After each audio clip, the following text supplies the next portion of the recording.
paz esteja em nossos corações. Continuaremos falando a respeito da mediunidade, do mediunismo, dos médios, principalmente para aqueles nossos irmãos que estão necessitando desses conhecimentos. Como nós estamos fazendo perguntas por meio de perguntas e respostas. E essas perguntas, é lógico, é feita por um ser encarnado e respondido por um ser espiritual, que no caso é o Ramatiz. Então a pergunta: os médiuns que trabalham em reuniões espíritas de bom quilate espiritual são atendidos ou fortalecidos antes das mesmas pelos seus protetores, a fim de cumprirem um serviço útil e proveitoso? Ou não há necessidade de qualquer assistência espiritual para suas tarefas mediúnicas?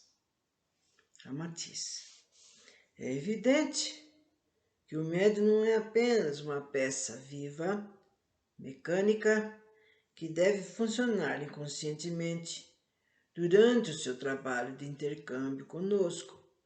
Acima de tudo, ele é o espírito imortal e o senhor da bagagem pregressa que incorporou em suas vidas anteriores.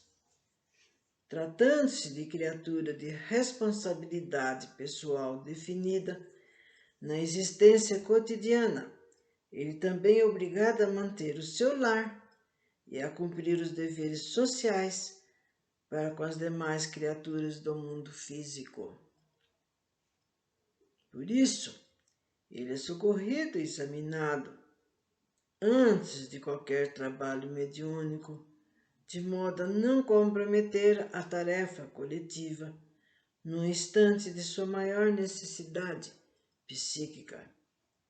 No dia do seu trabalho mediúnico, as entidades benfeitoras procuram afastá-lo de ambiente nocivo, eliminar-lhes os pensamentos grosseiros, aproximá-lo das criaturas benfeitoras, estimulando-lhe os sentimentos e propósitos espirituais superiores. Quando se trata de um médico de bons propósitos e objetivos louváveis, os técnicos do lado de cá assistem-lhe tanto ao metabolismo físico como ao equilíbrio de sua natureza psíquica. O seu sistema nervoso recebe o controle médico do espaço a fim de funcionar a contento durante a comunicação com o além. O sistema glandular é examinado e estimulado na produção de hormônios capazes de compensar o gasto de energias psicofísicas durante a tarefa mediúnica. Aliás, cada célula do homem é um organismo à parte que exige certo combustível para funcionar a contento no campo físico e por isso ser compensado com magnetismo. Mas no campo espiritual, só o amor é o alimento eletivo das células da alma.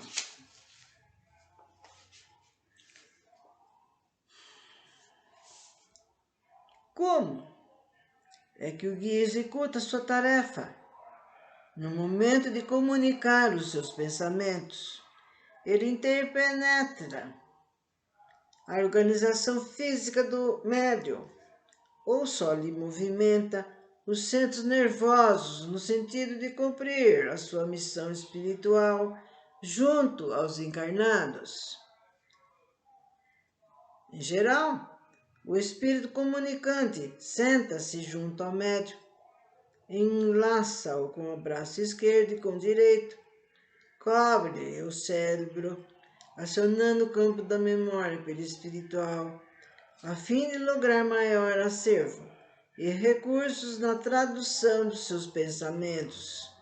Sem dúvida, ele tudo faz para evitar as imersões do subconsciente do médium, pois desse modo a sua mensagem ficaria algo truncada ou perturbada nos momentos de maior ressalto espiritual. Afinal, o espírito comunicante procura sintonizar a sua luz mental irradiada da epífise perispiritual com a luz mental que também aflora da epífise física do médium.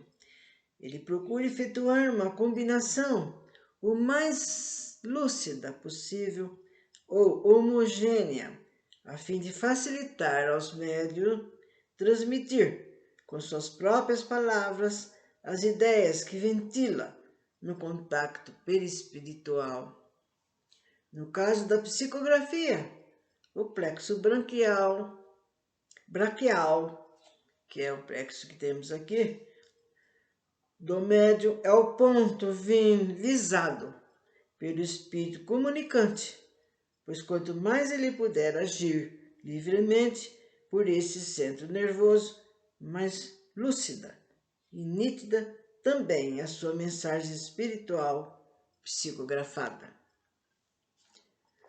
E assim, vemos que, espero, gente, que esses conhecimentos do Ramatiz, passo a passo, venha vindo nos alagar os nossos conhecimentos, cada vez mais.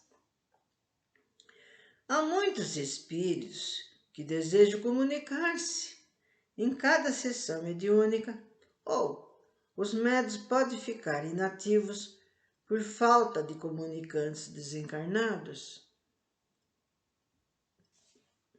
O resultado dos trabalhos mediúnicos depende fundamentalmente da quantidade e da capacidade dos médiuns participantes, pois do lado de cá é muito comum existir maior quantidade de espíritos para comunicar-se com os vivos do que o ensejo de médiuns disponíveis.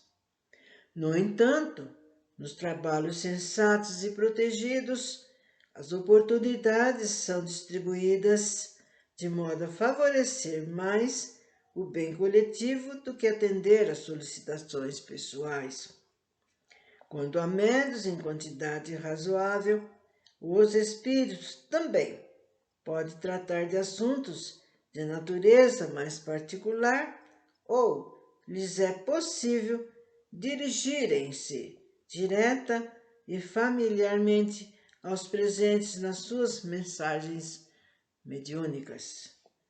No entanto, quando apenas existe um só médium em condições favoráveis para a comunicação do além, os mentores do trabalho orientam o comunicante para só cuidar de assunto de interesse coletivo e evitar as particularidades.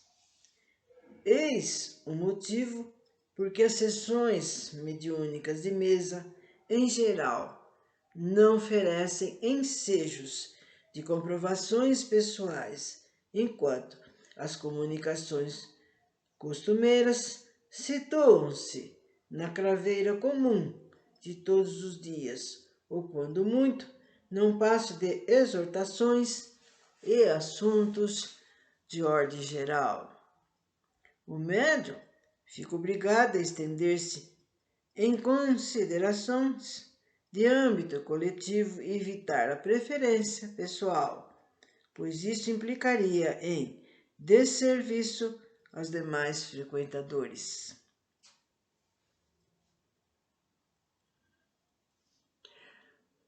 Bom, é certo que os alcoólicos, o fumo e a carne prejudicam o desenvolvimento mediúnico?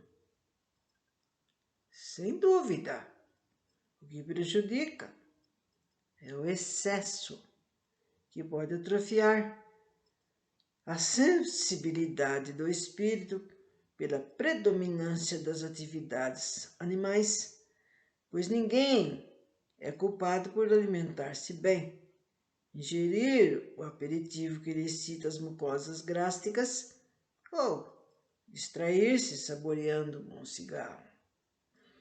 Acontece que alguns médiuns creem que a função mediúnica nada tem a ver com a sua maneira de viver fisicamente. Por isso, abusam da carne nas mesas lautas, escravizam-se completamente ao fumo, encharcam-se ingerindo corrosivos alcoólicos. Não importa se é a bebida caríssima do rico ou a cachaça tradicional do pobre. O seu fundamento é sempre o álcool perigoso e corrosivo à contextura sensível do ser. É quase impossível a criatura lograr o domínio das faculdades incomuns quando ainda permanece jungida aos liames dos vícios e das paixões mais atrofiantes. Não pode produzir resultados satisfatórios aquele que vai para a mesa espírita com o ventre excessivamente empanturrado de vísceras animais, vertendo alcoólicos à guisa de um alambique vivo ou exudando-se fortemente o cheiro acre do charuto ou da palhinha babado de saliva. Acontece que o fato de intercambiar quantidades superiores ou de fornecer fluidos terapêuticos aos enfermos é um momento incomum na vida do ser, o qual merece um pouco de atenção, disciplina, renúncia de quem o efetua. A tal caso, também se ajusta o conselho evangélico de que não se acende uma vela a Deus e outra para o diabo, se não for assistência benfeitora dos espíritos encarregados de dissolver os fluidos que se geram em tais imprudências. Então, seria de um pouco resultado as reuniões de intercâmbios mediúnicos com o mundo astral. Os candidatos a médios procuram as revelações de alto gabarito e o domínio de faculdades incomuns, mas quase sempre continuam cultivando as aberrações de suas vidas, que lhes embotam a sensibilidade psíquica. E como o tempo se esvai, veremos noutra ocasião.